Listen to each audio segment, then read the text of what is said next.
Makibalita rin tayo sa sitwasyon sa evacuation center sa Marikina. Mula sa H. Bautista Elementary School, may live report si Bam Alegre. Bam! Kaya magandang umaga, kasama nga natin ngayon yung mga evacuee na nandito sa H. Bautista Elementary School sa Barangay Tumana, isa sa mga barangay na nasa gilid ng Marikina River.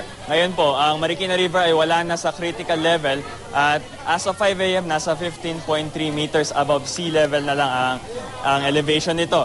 Matatanda natin, kahapon, dumalaw rito si Pangulong Noynoy Aquino sa Marikina sa Barangay Nangka Elementary School at doon nag-anunsyo siya ng bagong infrastructure projects na itatayo para iwasan na yung pagragasa ng mabilis na tubig dito sa Marikina River. Matatandaan natin kahapon na alas 3 ng madaling araw, mala flash flood ang bilis ng tubig dito sa Marikina River.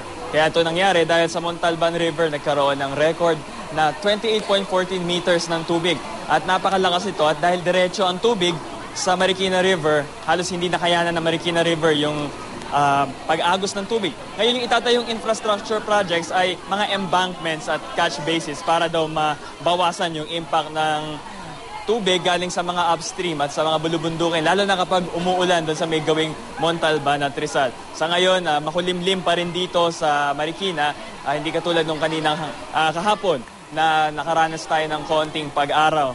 Balik sa'yo, Rhea. Maraming salamat, Bam Alegre.